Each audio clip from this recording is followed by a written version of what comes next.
Eu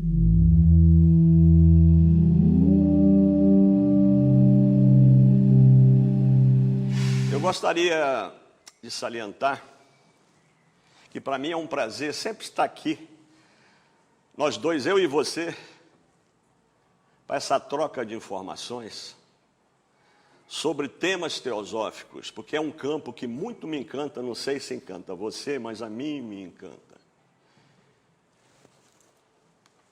O meu nome é Hernani Eustáquio de Oliveira, eu sou membro da Sociedade Teosófica e particularmente da Loja Brasília há mais de 10 anos.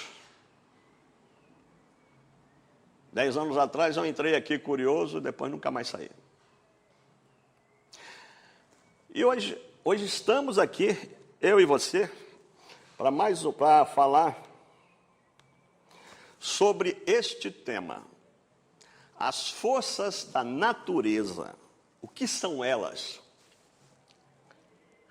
É fruto de mecânica pura, aleatória, ou existem inteligências por trás? O que você acha? Perfeito? E desenvolvendo esse tema, eu tenho um propósito. O propósito dessa vai ser uma conversa. Espero que seja uma conversa. Não encare como uma palestra. Vamos conversar. O meu propósito, que é um objetivo, é que ao final nós compreendamos um pouco melhor esse nosso cosmos, esse nosso universo, como ele realmente é, mas à luz da teosofia. Será um enfoque diferente do usual. Não é um enfoque científico. Digamos, é um enfoque místico. E para que atinjamos esse objetivo, eu pretendo seguir esse caminho, o seguinte caminho. Nós vamos começar falando da primeira substância que surgiu no universo. Não necessariamente na primeira fase do aparecimento do universo, que ela aparece, ela não foi a primeira fase, há fases antecedentes, mas a primeira substância que surgindo se espalhou por todo o universo. Nós vamos começar falando dela. Perfeito? Em seguida, nós vamos falar... Em seguida, nós vamos falar da visão teosófica do universo. Como a teosofia vê o cosmos, como a teosofia vê o universo. E a seguir, falaremos da resistência, claro, que a ciência tem a essa visão. A ciência não concorda naturalmente com a visão da teosofia sobre o universo. A ciência que estuda o universo, não inteiramente, há cientistas que sim, e a ciência cada vez mais está abandonando o seu viés materialista. Então nós vamos falar dessa resistência da ciência e fecharemos essa conversa. Eu coloquei fazendo algumas especulações lógicas, vamos especular no campo, esse campo invisível, o campo do desconhecido.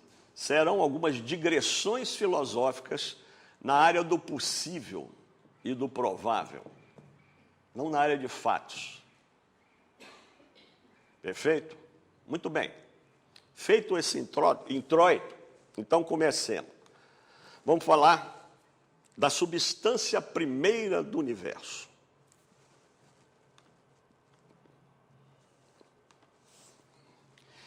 Segundo a teosofia, como ele ensina, existe na natureza, assim que o universo manifesta-se no grande espaço vazio, espaço que é infinito, ainda não está delimitado, no mundo do não ser, porque quando o universo passou a ser, antes dele era o não ser, nada havia manifesto. Então, quando o universo surgiu, digamos assim, emanou desse não ser, surgiu também uma primeira substância que se espalhou por todo o universo, ocupou todos os confins desse universo. E até hoje está presente. Não existe um espaço na natureza onde ela não esteja. O ocultismo dá a essa substância o nome em sânscrito de akasha. Entretanto, ela, por ser substância, ela é material. Mas ela não é da mesma natureza da matéria como a conhecemos. Essa matéria que conhecemos é um desdobramento até o nível grosseiro desse nosso mundo da percepção física, dessa substância primeira. Ela, para nós, ela é imperceptível, é invisível, é inodora, é inaudível, intocável e, portanto, inexistente. O que nós não percebemos, para nós não existe. Verdade? E dessa forma, as leis físicas da ciência, essa lei que os cientistas elaboraram, são incapazes de provar a sua existência. Não tem como a ciência provar que ela existe. Eles não a captam em instrumento nenhum, a não ser por inferência, porque já houve isso no passado. A ciência já fez isso no passado. Como? É o caso do éter. A ciência foi obrigada a admitir que existe no espaço interplanetário uma substância chamada éter para explicar como a luz dos astros chegam até nós, tanto do Sol quanto das estrelas.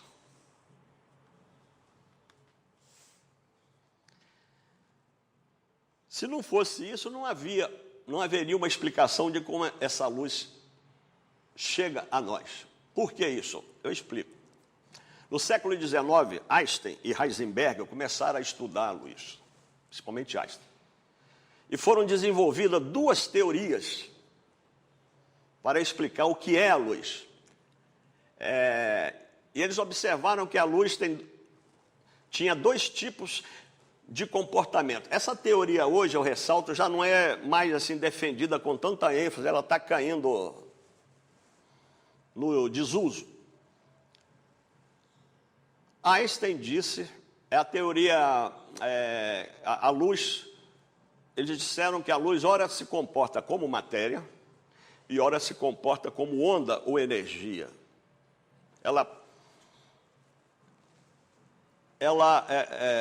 O efeito dela é medido como pressão, foi medido, e ela também tem onda, comprimento, vibração, frequência vibratória, como toda onda e energia. Bom, o Einstein, quando desenvolveu a teoria corpuscular, ele disse que a luz, ele definiu uma unidade de luz, que vamos dizer assim, uma unidade que ele chamou de fóton. O fóton é a unidade da luz. E o que é o fóton? O fóton, segundo Einstein, é uma partícula material, tem massa e dimensões, se bem que microscópica, um átomo, uma molécula, ou lá o que seja, em alta velocidade, e assim que ela começa a alcançar velocidades bem altas, chega num ponto, ela começa a perder sua massa, a massa dela, se for medida, diminui, porque a sua massa começa a se transformar em energia. Até que, quando essa partícula atinge uma velocidade limite, que ele chamou velocidade da luz, é um patamar, e chegou a medir essa velocidade, ela é de 300 mil quilômetros por segundo, que é a velocidade da luz. É uma velocidade instantânea. Imagine acender uma lâmpada a 300 mil quilômetros e eu percebê-la em um segundo. Então ele disse que quando essa partícula material atinge essa velocidade limite, toda a sua massa desaparece e ela se transforma em energia luminosa. Então, na ótica de Einstein, por exemplo, um feixe de luz não é nada mais, nada menos que uma grande quantidade de fótons em movimento. Certo? Mas nessa época também, que foi o século XX, a ciência chegou à conclusão de que o espaço interestelar, interplanetário, é vazio. Não há matéria lá. Ela não captou nenhum átomo no espaço. Sei lá, as moléculas estavam concentradas nas atmosferas dos planetas, etc, etc. Mas aí surgiu um impasse.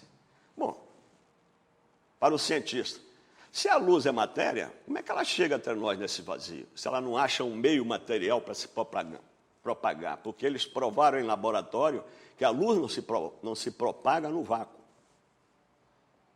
Para que a luz possa se propagar, é preciso um meio material. Dessa forma, os cientistas ou desistiam daquela teoria que explicava tudo até ali, e iriam procurar uma nova, que iria dar muito trabalho, mas foi melhor para eles admitir a existência de um meio material nesse espaço interestelar.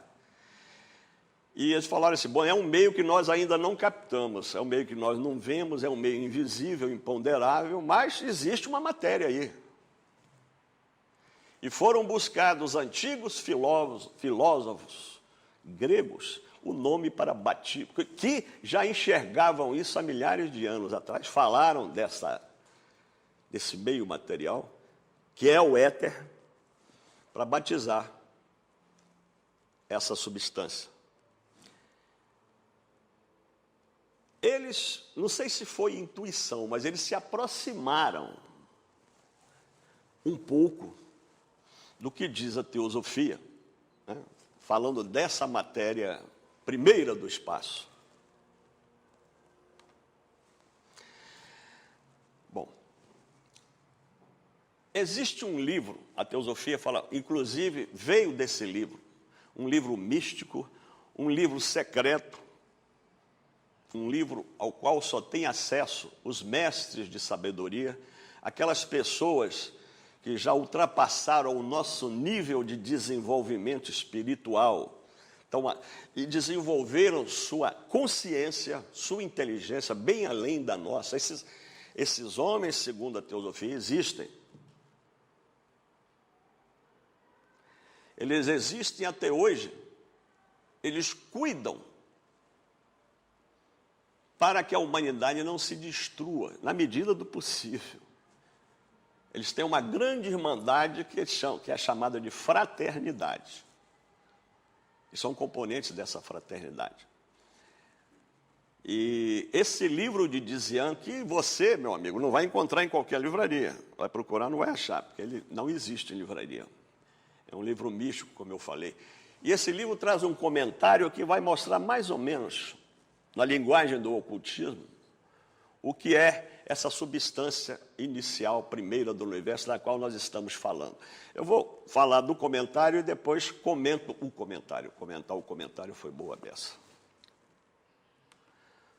Diz lá, esse comentário do livro de Dzian.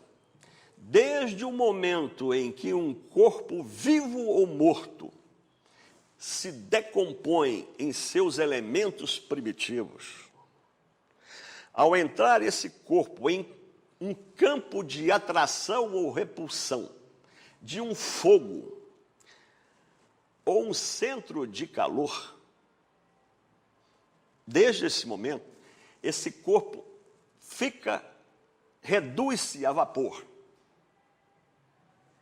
Ele é reduzido a vapor e depois permanece no seio da mãe. Ele fica lá até que a energia universal, que em sânscrito se chama forte, né? até que ela reúna alguma dessas partículas que estão lá esperando e lhes dê um impulso inicial. E nesse impulso, essa energia incute nessas partículas movimento e calor ou energia. E essa energia se afasta e esses corpos em formação vão continuar o seu desenvolvimento. Então, agora explicando esse comentário. Ele quer dizer mais ou menos que todos esses corpos que ocupam o espaço, aí, estrelas, planetas, eles morrem, estão morrendo. Eles morrem e se decompõem. Essa matéria decomposta forma o que falamos, é a poeira cósmica, é como quando a gente vê uma nebulosa. Então, está sempre aí essa matéria de corpos mortos, ou talvez até corpos vivos, no espaço, e existe nesse espaço, diz o comentário, centros de calor, centros de energia. A teosofia fala isso, ou centros Laia. Eles estão por aí. Esses centros Laia são a porta de comunicação, diz o ocultismo, do nosso mundo visível com o mundo invisível. Através dessa porta, esses dois mundos interagem. Então, sempre que essa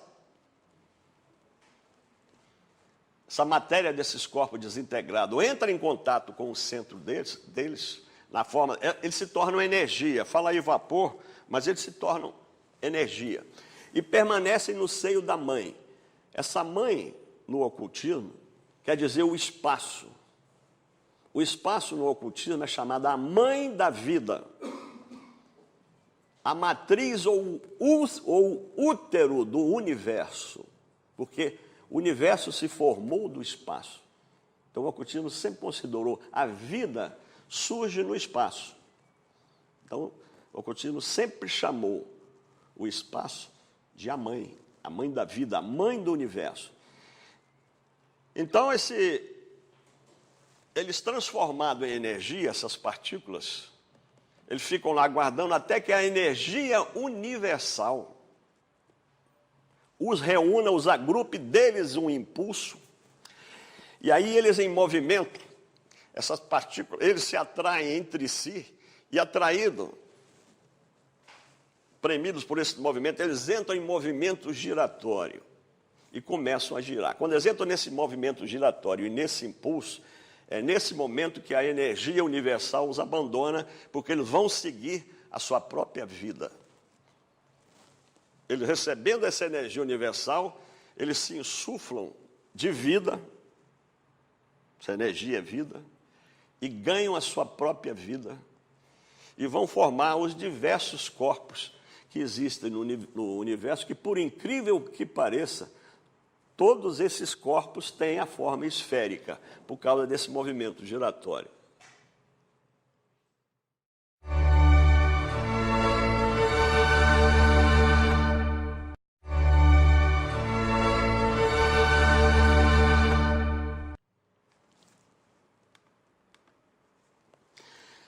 Muito bom.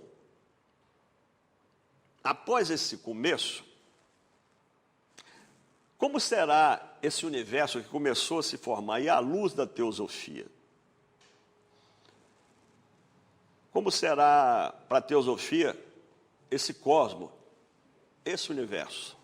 Vamos passar a falar agora o nosso segundo assunto. Vamos falar sobre a visão teosófica do cosmos, ou a visão que a teosofia tem do universo,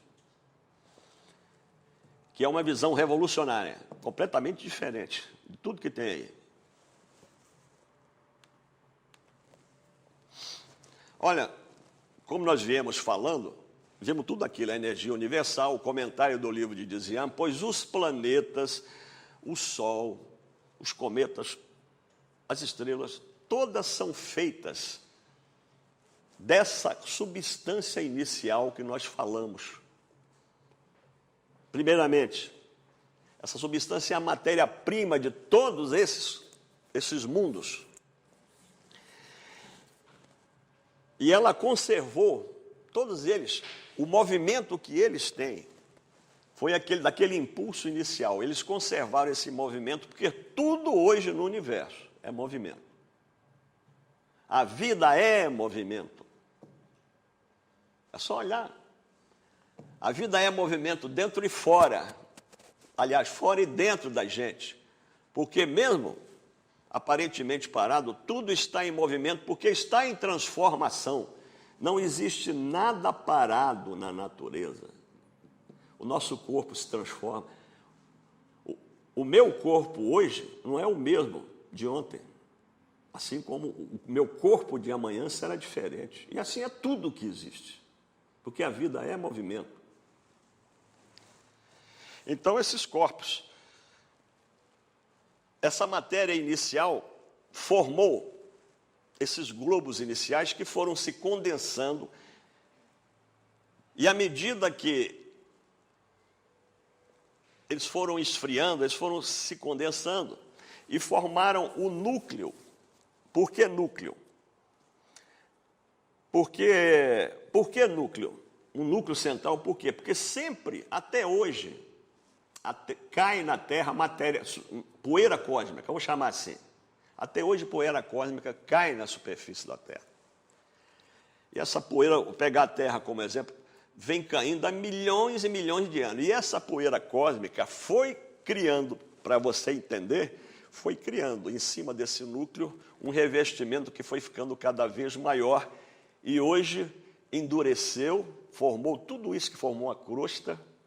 Mas mesmo a Terra, como qualquer planeta, tem lá no fundo esse núcleo dessa matéria primeira, que é inclusive uma matéria inteligente. Não é uma matéria cega, é uma matéria inteligente. Perfeito? E essa qualidade de movimento é que dirige hoje todo esse sistema que está aí, todo o nosso universo.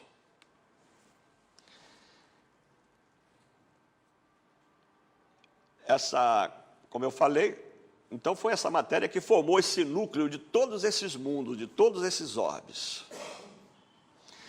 E esse conjunto, que conjunto? Essa dupla, que é a matéria primeira e essa energia universal, esse conjunto, eles constituem o poder de movimento que o universo tem e o princípio da vida desse universo. Poder de movimento que é inerente a essa matéria e o princípio da vida que vem dessa energia, que é também a mente, que vem da mente universal do universo. Porque antes do universo existir, manifestou-se a mente do universo. Porque o universo é um plano, é um projeto que nasceu nessa mente universal. Esse conjunto é também a alma do Sol, a alma da Lua, a alma da Terra, a alma de Marte, a alma de Júpiter, a alma de Sírius. Porque uma coisa que a teosofia ensina é que tudo tem vida, nada está morto, tudo tem uma alma. A Terra tem uma alma, assim como cada ser humano tem uma alma, tem uma essência. Perfeito?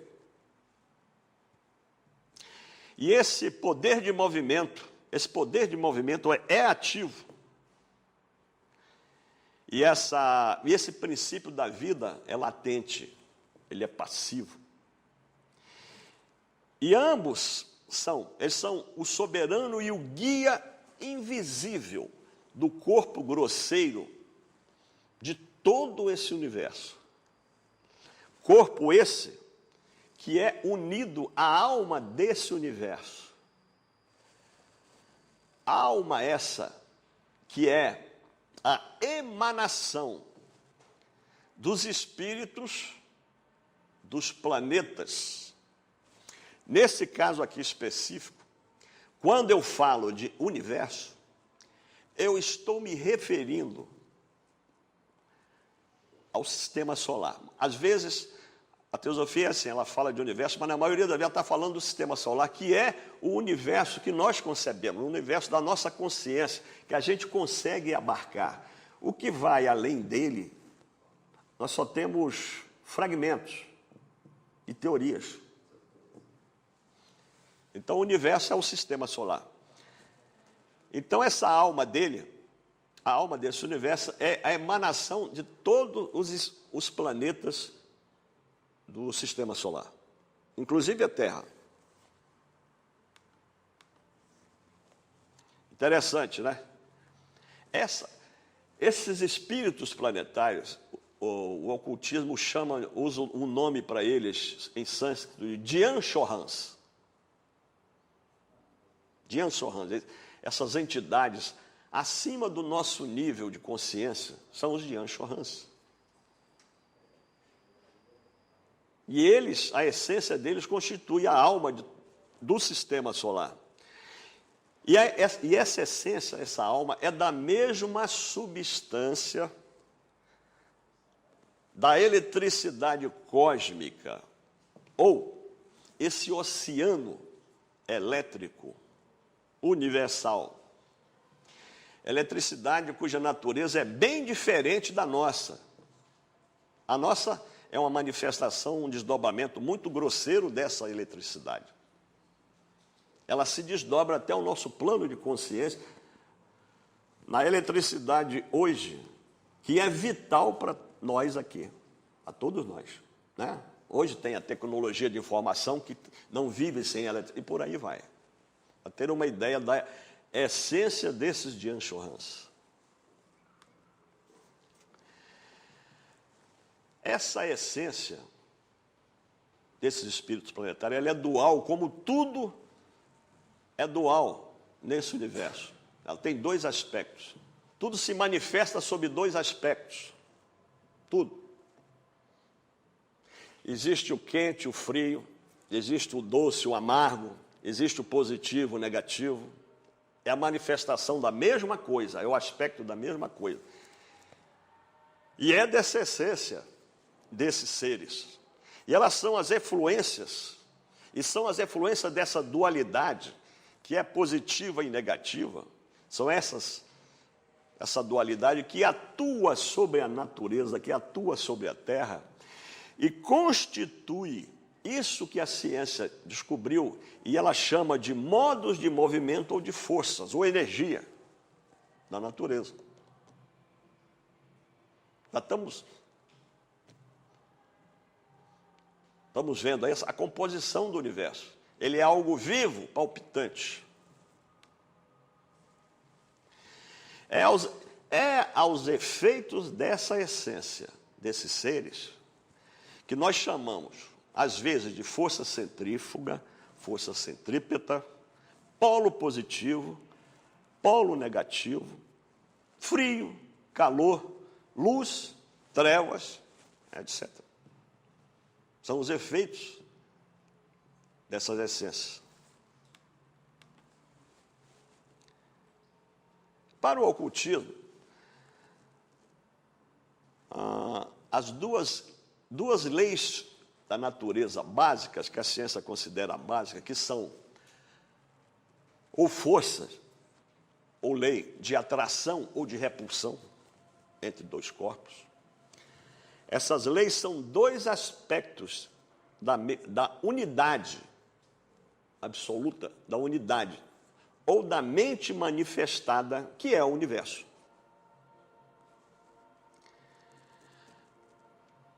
O ocultismo, nesses dois aspectos que eu falei, essa força de atração e repulsão, ele vê através dos seus videntes e mestres, que são aquelas pessoas cuja faixa de percepção está muito além da nossa. O ocultismo vê, nesses dois aspectos, ele vê uma legião de seres inteligentes agindo o tempo todo. É uma ação constante. Eles chamam de hierarquia construtora do universo. Podemos também chamar de hierarquia administradora do universo. São inteligências. E essa essência de que, como nós falamos, a essência deles, essa efluência deles, eles são a causa de todos os fenômenos que acontecem na natureza.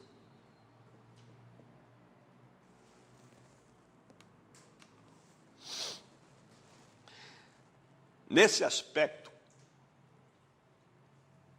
os cristãos das igrejas católica romana e da igreja grega ortodoxa, diz a teosofia, eles são mais sábios do que os cientistas. Eles também veem seres aí inteligentes, que eles chamam de anjos, arcanjos, arcontes, serafins. E a ciência, quando eu falo ciência, refiro-me à ciência materialista. E os cientistas materialistas negam tudo isso. E dizem que tudo é provocado pela matéria. Tudo isso é provocado pela matéria. Já houve um que afirmou até que a consciência é simplesmente resultado de reações químicas do cérebro. Não tem espírito, não tem nada.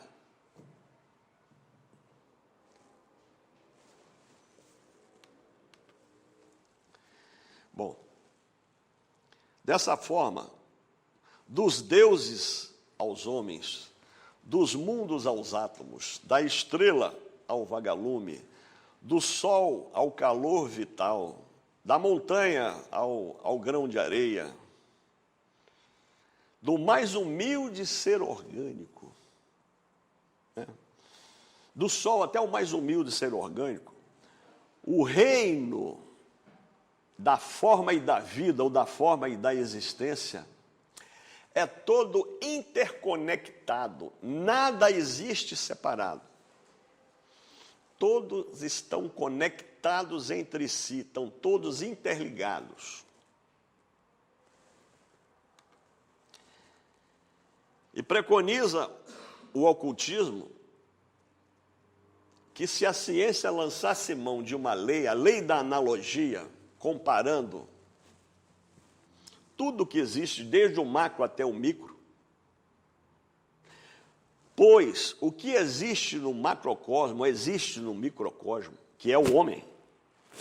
A propósito, o homem é o reflexo do universo e vice-versa, e o universo é o reflexo do homem.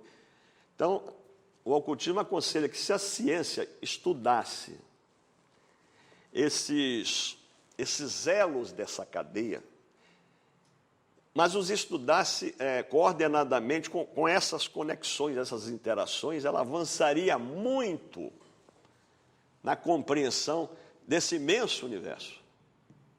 Não ficaria, às vezes, dando volta.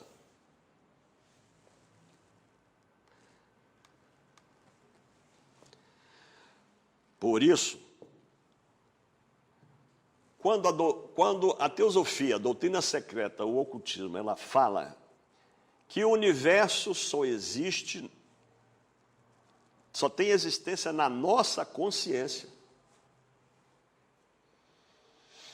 Se nós não tivéssemos o universo na nossa consciência, ele não existiria.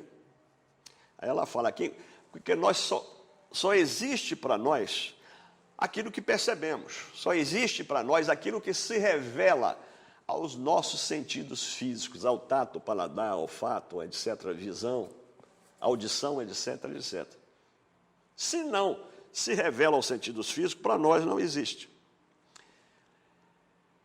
Mas isso não existe para nós, mas não quer dizer que não existam. E existem, em função disso, mundos hoje que são invisíveis para nós e são superiores e inferiores a nós em evolução espiritual, em evolução de consciência em evolução de psiquismo. Existem esses mundos. E o ocultismo afirma, isso que eu estou falando aqui, não é uma simples figura de retórica de metafísica, mas é um fato real. Real, tá, meu amigo? Você que está aí me ouvindo nesse momento. É um fato real. Você acredita nisso?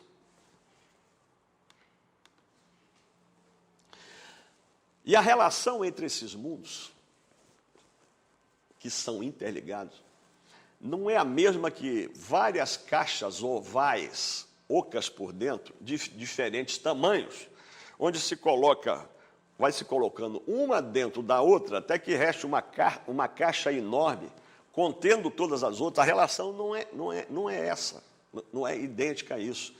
Porque essas caixas têm a mesma natureza, toda ela tem a mesma natureza. E no caso desses mundos invisíveis, cada um tem as suas próprias condições peculiares, completamente diferentes da nossa.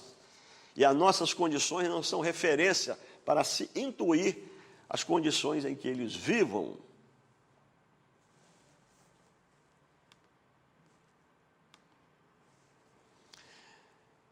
Muito bem. E a ciência? Nós falamos de tudo, mundos invisíveis. E a ciência? Concordam com isso?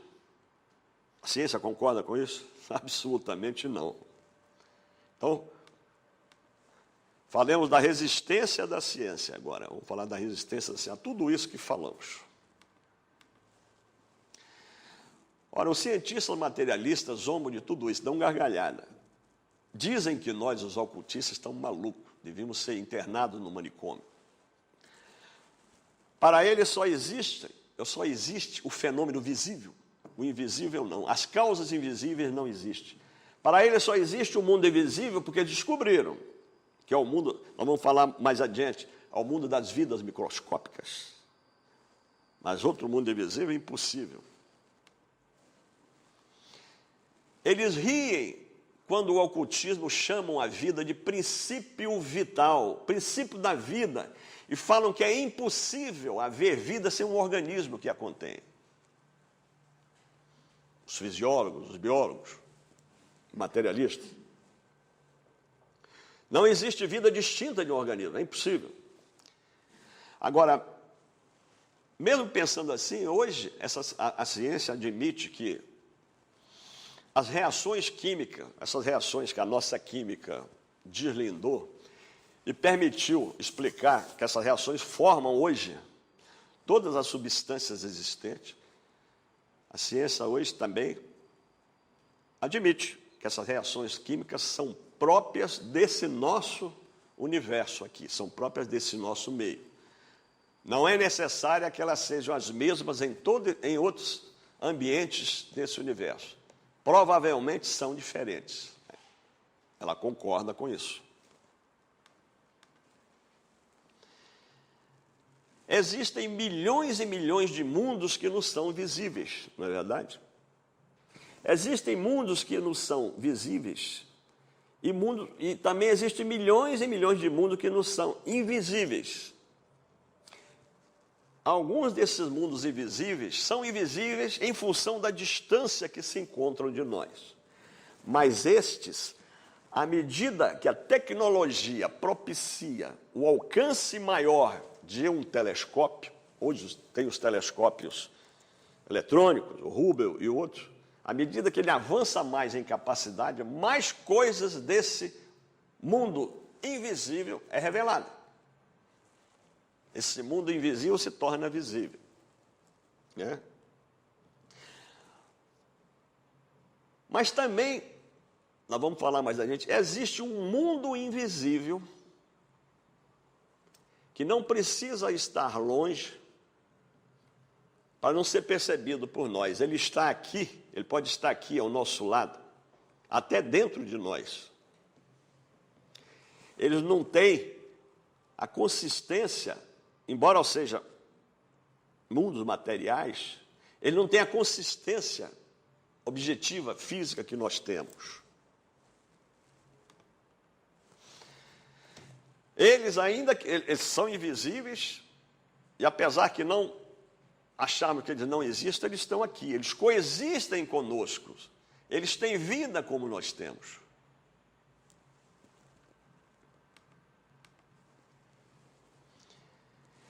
E os habitantes desses mundos,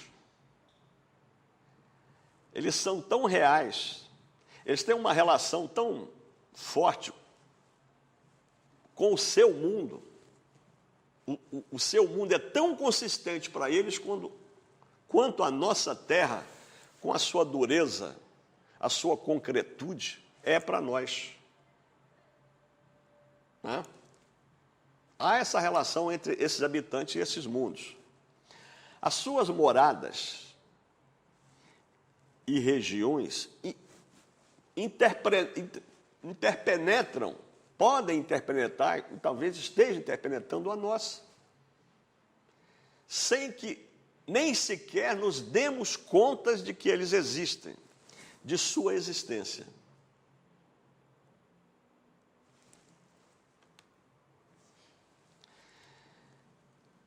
Aqueles seres a que eu me referi, que são os mestres de sabedoria, seres que estão num patamar de evolução acima do nosso, por meio de suas faculdades especiais, seus sentidos físicos mais capazes, eles podem perceber esses mundos e esses seres. Videntes, aqueles videntes, às vezes a pessoa não precisa ser um mestre de sabedoria, mas é um vidente, por uma condição qualquer, ele nasce com uma visão psíquica mais desenvolvida, eles são capazes de ver esses mundos, esses seres que são de outra esfera de vida.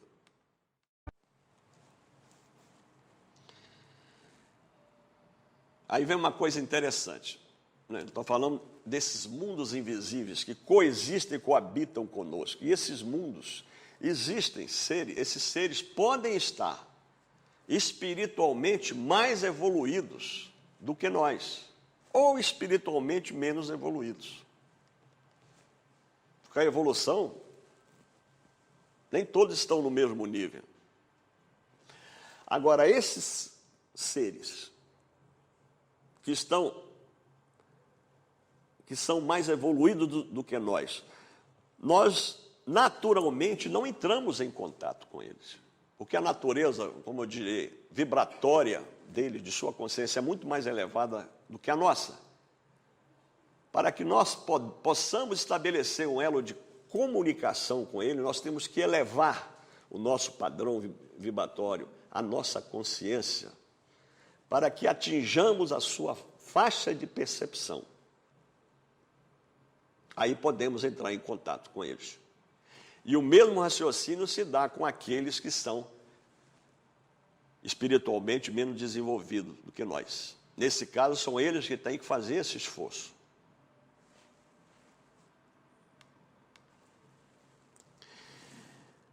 As chamadas pessoas cultas, eruditas, né, da ciência, os cientistas cultos, eruditos, estudiosos, eles dão gargalhada quando os ocultistas dizem para ele que existem salamandras, gnomos, ondinas,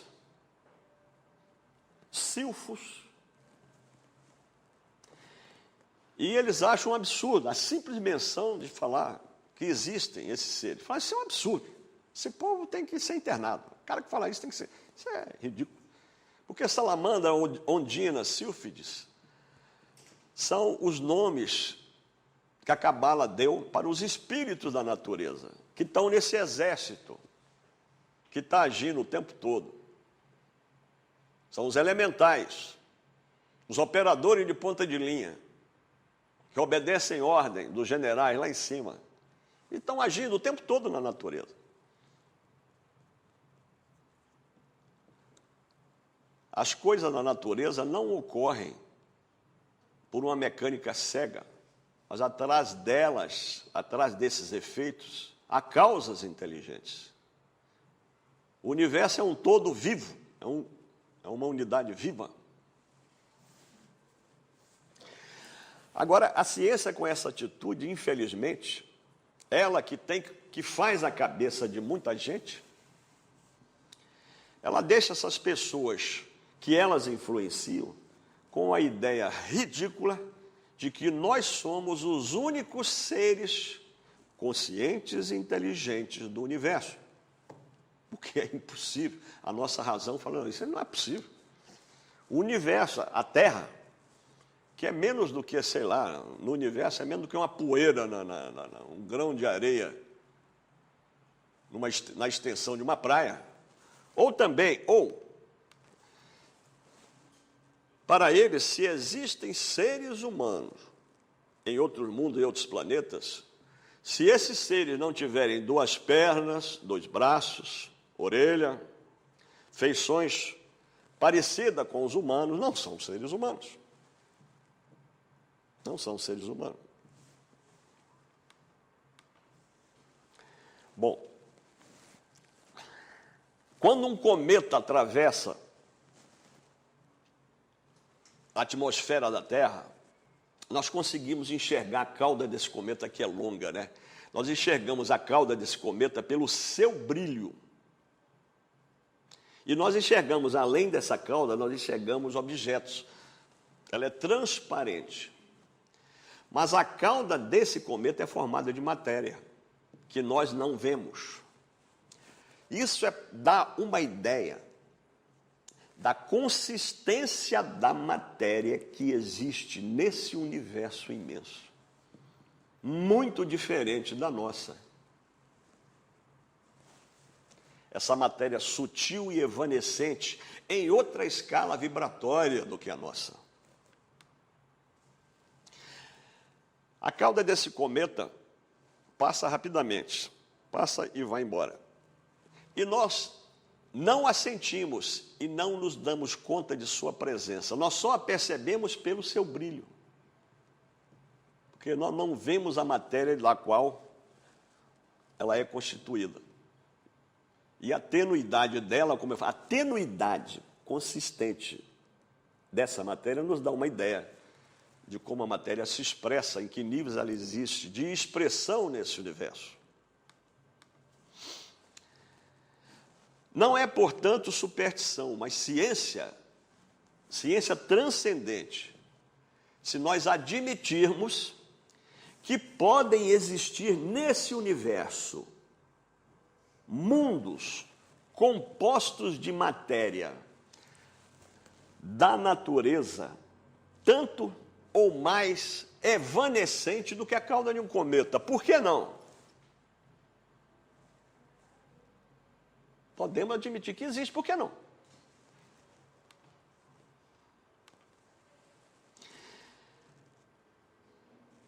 Muito bom. A ciência, é fato que os cientistas,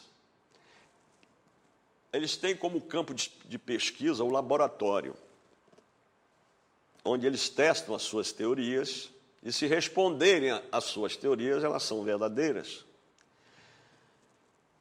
Eles têm um laboratório e um mundo visível. Mas é fato também, nós já vimos até aqui, que existe uma dimensão, além dessa que percebemos, existe uma dimensão do universo, como podemos ver até aqui, que vai muito mais além dessa que percebemos. Né? Bom, vamos entrar agora no campo dessa dimensão. Ela é imaginária para nós. Vamos entrar no campo dessa dimensão. E vamos falar, então, vamos entrar no campo, vamos fazer especulações lógicas, vamos fazer digressões filosóficas na área do possível e do provável. Pode não ser a área do fato, mas do possível e do provável. E vamos ver que é possível e é provável. Vamos entrar nesse campo de especulações lógicas. Ora, se hoje a nossa razão admite que a Terra não é o único planeta habitado nesse universo, seria muita pretensão nossa se nós filosoficamente falar, não, a única é a Terra. Deus criou esse universo imenso e uma partícula um mundo dele que é menor do que, sei lá, um grão de areia na praia. A razão nossa sustentar que somente esse grão de areia é habitado e o grande vazio em volta, essa população nossa, tão ínfima na grandeza do universo, tem esse grande vazio em volta para quê? A própria razão nossa nega isso. Ora, se podemos admitir a existência desses mundos, e que sejam mundos da mesma natureza nossa, estou falando de mundo da mesma natureza nossa, né? As mesmas condições da nossa matéria, que percebemos, por que não admitir a existência de mundos, como nós falamos, de matéria como mais sutil do que a cauda de um cometa? É possível ou não admitir isso? Pode existir, não pode?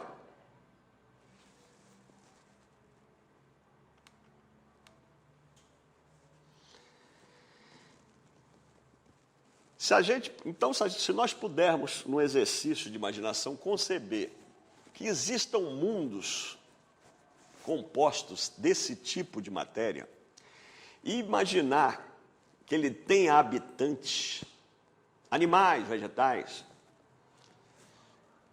tão etéreos em relação a nós, mas tão físicos, vou usar essa, tão consistentes em relação ao seu habitat natural, quanto nós somos para o nosso planeta, a nossa terra dura e rochosa, não tem nada de estranho que nós não percebamos, que eles existam, mas nós não os percebamos, não os vejamos, não os sintamos. Não há nada de estranho nessa concepção, perdão. Em que essa ideia é contrária à ciência? Essa ideia é contrária à ciência? Imaginar isso? Nós não podemos supor que se esses mundos existem, esses animais, vegetais, seres humanos que habitam lá, tenham sentidos físicos para eles, diferentes dos nossos, que não sejam os nossos. Os nossos sentidos físicos, por acaso, são universais? Não. Claro que não. Eles não podem ter sentido diferente, condições diferentes. Os seus organismos invisíveis para nós, imperceptíveis, eles não poderiam existir como nós existimos, nascer, crescer, envelhecer e morrer.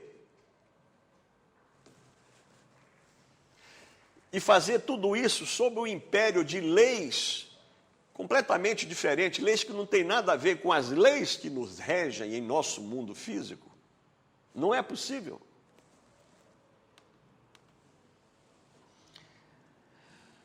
Ou será absolutamente necessário que todo ser humano que exista por aí tenha que ter a mesma constituição corporal do Adão do Gênesis, o primeiro homem que Deus criou?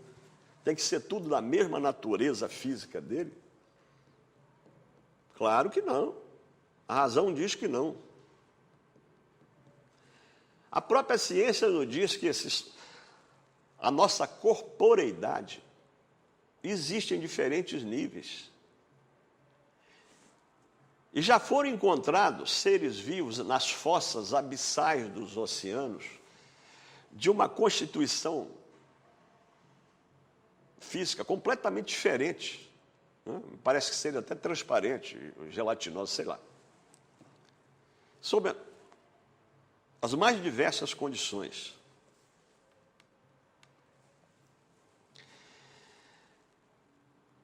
Nós falamos, existe um mundo invisível que a ciência hoje admite, graças a ela.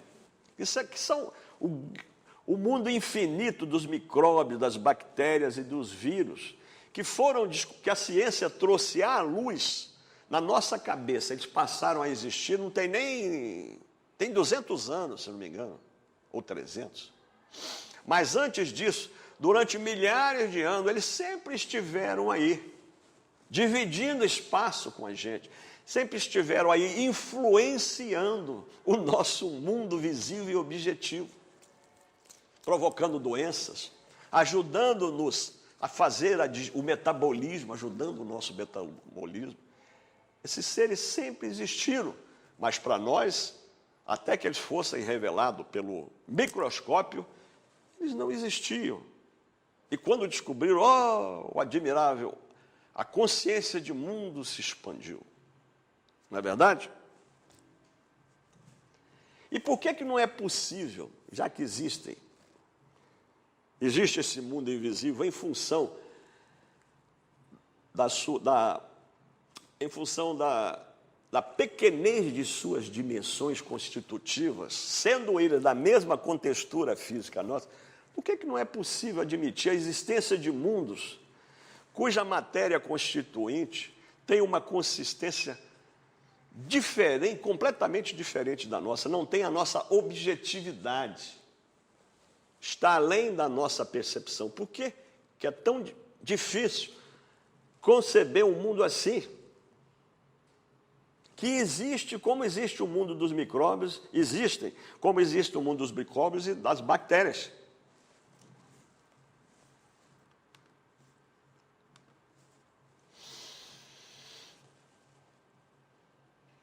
Bom, eu falei, nós sempre vivemos sem a noção da existência dessas bactérias antes delas serem descobertas, bactérias e vírus. E eles sempre ficaram obedientes às suas leis até agora. Sempre existiram. E só agora travamos conhecimento, fomos apresentados a eles.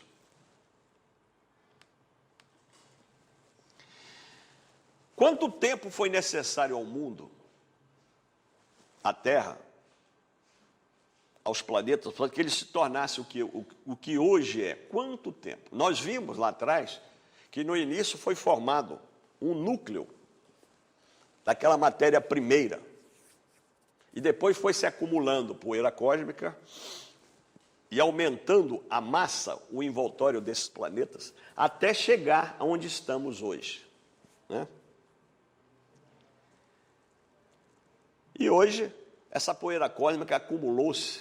Não é possível pensar nisso, né, que essa poeira cósmica foi se acumulando durante milhões e milhões de anos. Esse revestimento endureceu, cristalizou-se e preservou um núcleo inteligente dessa matéria primitiva, que continua até hoje no núcleo da Terra, como nos núcleos de todos os planetas existentes, das estrelas, etc. Ok? A Terra, a Lua, o Sol, as estrelas, tudo que existe, o átomo, tem suas fases de crescimento, transformações, desenvolvimento e evolução gradual durante todas as suas vidas. Todos, Terra, todos eles nascem, tornam-se crianças como nós, tornam-se adolescentes, crescem, atingem a idade adulta, envelhecem, morrem e renascem. E nascem de novo, dando continuidade à vida. E se a Terra passa por isso, o ser humano passa por isso, o animal passa por isso, a montanha passa por isso, o átomo passa por isso, porque a humanidade é uma só. A humanidade também não está sujeita a essa lei. A humanidade não nasce, cresce, decresce e morre. Há só uma humanidade no mundo? Ou já houve várias? Sim. Nós somos uma humanidade nesse processo. Me parece que nós já passamos da maturidade. Estamos no envelhecimento. E vamos morrer um dia, assim como a humanidade antes da nossa. Já houve uma antes da nossa, que desapareceu para ceder um lugar para nós. E hoje estamos aqui.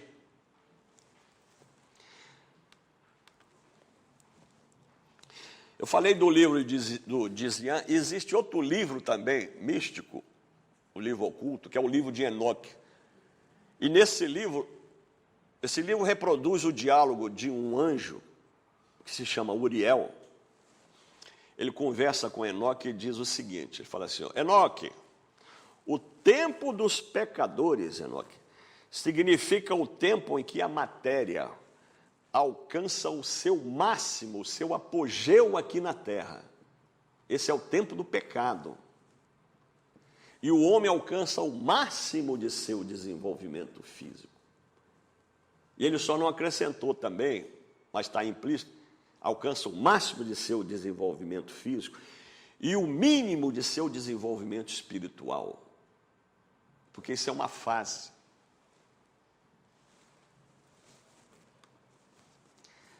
Ele falando disso, ele está se referindo a uma fase que veio antes da nossa humanidade, que foi a quarta humanidade que existiu antes da nossa.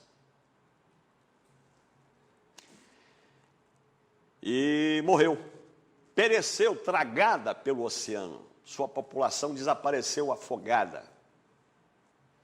Eram constituídos de homens muito maiores do que nós em estatura. Hoje ela pertence, ela está na série dos mitos e das lendas, é a Atlântida. Estou falando da Atlântida.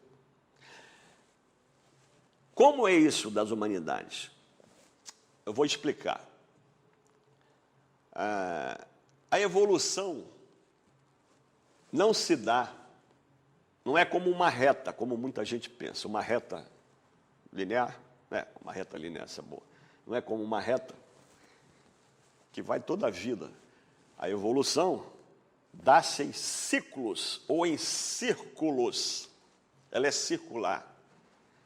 Como dizem os mestres, a evolução são ciclos dentro de ciclo, um ciclo maior, um ciclo menor, um ciclo maior, um ciclo menor, numa linha ascendente. Quando um ciclo encerra, surge outro, mais evoluído. Essa é a lei da vida. Então, concebamos a evolução vejamos, vamos imaginar a evolução das humanidades como um círculo. Ok? Vamos ver na nossa cabeça um círculo. Aqui em cima desse círculo está a espiritualidade, de onde tudo procede, onde tudo começa, onde todo ciclo começa. E aqui embaixo está a materialidade. Há uma fase descendente que chega no máximo aqui embaixo e depois uma fase ascendente. Segundo o ocultismo, existem o ciclo de vida das humanidades compõe 7 humanidades. 7. Nós somos a 5ª. Ainda tem terreno pela frente. Depois falamos da resistência da ciência, que acha tudo isso um absurdo. Isso é um absurdo. Esse povo tem que ser internado, esses teosofistas têm que ser internados. E fechamos, no final da conversa, nos permitimos fazer essas digressões filosóficas ou especulações lógicas que vemos que é possível. É ou não é possível conceber um mundo visível e um mundo invisível? Um mundo invisível constituído de matéria que não é da mesma natureza que a nossa, que embora não possamos percebê-lo, ele existe, está aqui conosco, ao nosso lado, acima de nós ou abaixo, e dentro de nós. Correto? E assim temos a certeza que alcançamos o objetivo a que nos propusemos no início. Agora, eu e você e eu, nós compreendemos um pouco melhor do que antes o nosso universo como ele realmente é à luz da teosofia. Não compreendemos? Foi jogado mais luz nisso, à luz da teosofia, não à luz da ciência. Certo? E só acrescento que essa conversa toda veio desse livro aí que eu recomendo, A Doutrina Secreta, de Helena Petrovna Blavatsky, volume 2, Simbolismo, cujo título é Simbolismo Arcaico Universal. Eu recomendo essa leitura. E deixo aqui, de despedida, essa frase de Albert Einstein. Ele falou uma frase interessante. A religião do futuro será cósmica. E ela vai transcender um Deus pessoal. Um Deus que não tem qualidades, um Deus que tem emoções, um Deus que tem sentimentos. Vai ser um Deus além disso. E essa religião evitará todos os dogmas. E não haverá teologia na esteira desse Deus. Muito obrigado pelo seu tempo. E aqui terminamos.